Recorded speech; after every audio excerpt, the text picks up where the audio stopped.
Our Father in heaven, Lord, thank you for this opportunity that we have gathered here today. Bless every one of us, forgive us, Lord, from all our sins and thought and action and words. In Jesus' name, I pray, Amen. What is COP? COP means Christ our Provider. At ang walitaw pa kung papa, ang COP sa una is OOP. One offering plan. Pero katong nag-seminar ko sa MMA, ang COP means Christ our Protector. Insakto kaya pa na siya ang kaigsunan. Ako mga papa, ginatutulungan niyo saan pag-COP. Ako is 10% ang tithes, 10% ang offering. Pero pwede po sobraan. Pwede po 20%, 40%, kung puno ka sa gugma. Ako mga o papa, ka-tithes and offering yapon sila. Not because kay gusto sila mandato. Kaya wala ko tayo pahinambog dihis kalibuta. Steward rata, piniyalan rata. Naanay ko yung pagpapasahon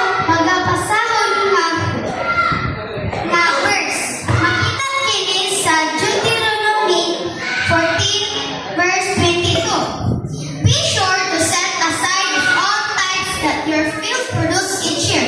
Unsa may pasabot ana ang nagsunan? Siguraduhan ninyo nga maglain kamo og ikapulo sa tanang ani sa inyong uma matag tuig. Atong nag-seminar day ko sa MMA na nag-ministry dito. Nagbuko kay siya ka bata. Hinaot siya ang kaigsunan. Pero sukat pag-tithes niya and offering. Mga balon niya, ang porta niya ginataydan, ginaniya ang kaigsunan. Kabalo bitaw mo? Ni-bright siya kalit. Nakaminos kit ang mga maestra. Kay bisag kung sama na kagaway ang porta, ginataydan, ginaniya. Nagkatapuan siya. Nagka-award siya. Pero mga kaigsunan, ang pag-tithes and offering, dili lang kay na siya mga blessings. Base sa pagkaon, gamit, pero paghatag kaya po na siya kaalam. O naman na ito yung mga pamilya nagpahilot. Ilang ipahilot, ilang imamhuran ng mga anak. Pagkahuman nilang pagpahilot, iulit na sila. Pero nahulog pa na ang tapos siyang manghod, so ikuha siyang ate. Pero pagkuha siyang ate,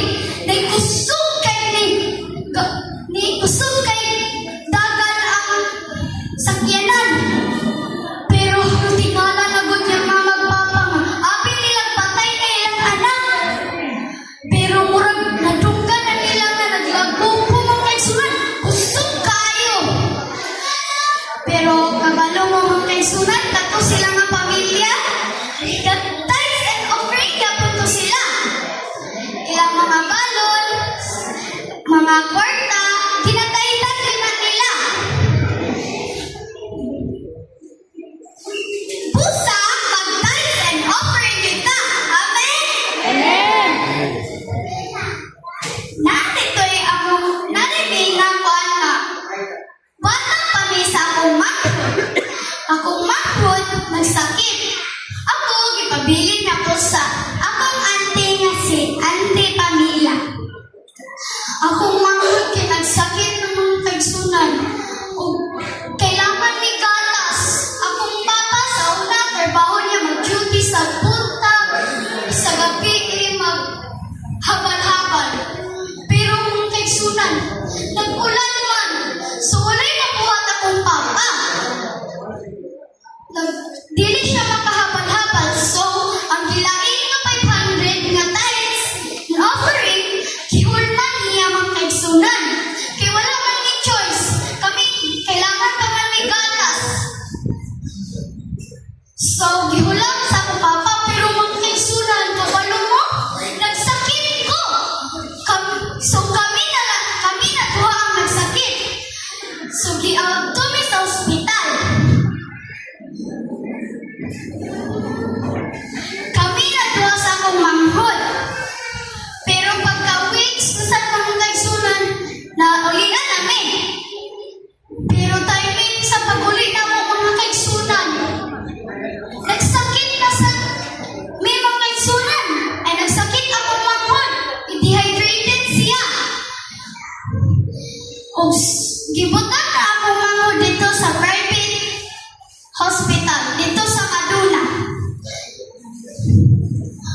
kaigsunan. Ang akong mangkot dito siya sa first floor, ako dito ko sa third floor. Dili sayo ang nakita ko sa kumama kong kaigsunan.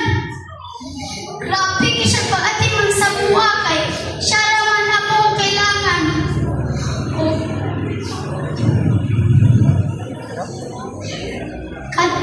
Katuday nga, ang tingala na dahil ni. Ang tingala na siya, mga anong mahitabo.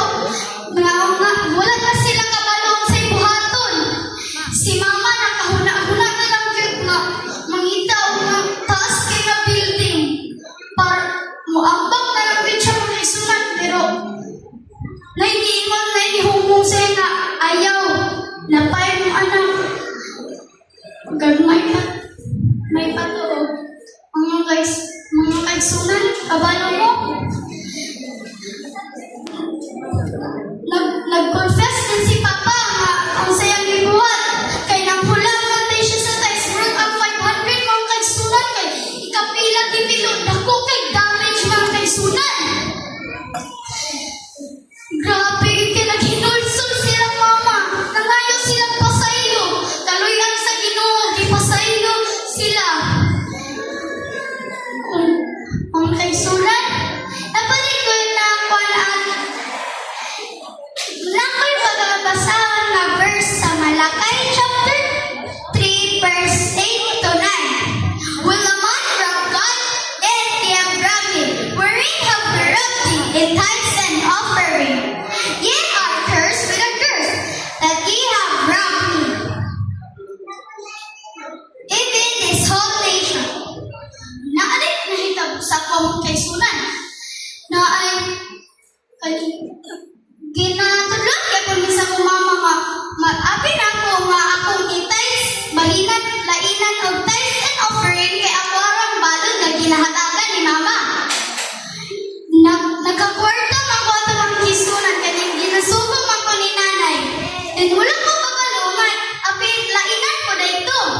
So pagka-gabi mga kaigsunan, pagkabuntag mga kaigsunan, nipurot akong agda mga kaigsunan. Murag ito buwan ng sungay. Pero diingon niya po si mama, diingon lang din si mama na, ampo na. Pero pagkataon-taon, nawala yapon. Pero kato na po sa next na adlaw, nipurot na sa katong mata. Murag na paakal o lagpinig mga kaigsunan. Grabe kayo, pero diingon lang din si mama nga ampo. Pero pagka next na sa adlaw, makakwarta mong gigwana, ako kabalo nga, tayo-tanda ito. Wala inan dito, offering yapon. Nipurot na sa takong aping mga kaigsunan. Natingala na lang din si mama nga. First time ba ito niya nakita na sakit? Aping niya, cancertus. Then, gituog din ko ni mama. Kay aping man niya, daghan kay, aping po niya barang ko. Then, pagka next na sad, kay nursing aid man ang mama, wala siya kabalo sa ito masakit. Inaampo may pagkataon-taon, nawala niya pa siya mga kaigsunan. Pero pagka next na adlaw, wala din ko kabalo nga, lainan itong tithes and offering. Nipurot na sa akong ngapil mga kaigsunan. Grabe kay na. Murag yung pirahan. Dagko kayo mga kaigsunan, pero din, nakahinumdum din ko nga kung sa akong nabuhat nga ako din na ako magkakwarta ko, dili na ako galainan o tithes and offering. Din, nangayon itong pasaylo sa Ginoo mga kaigsunan. O hinulsol ko kay wala ko kabalo kay mga kaigsunan, pero karon naka-lesson learn ako. O nanay ko magabasahon nga verse. Makita kini sa Hebrews 7 verse 5. The law requires the descendants of Levi to collect a tithe from the people. Ang pasagot na ng kaigsunan, ang balaod nagmando nga ang mga kaliwat ni Levi mudawat og ikapulo gikan sa katawhan.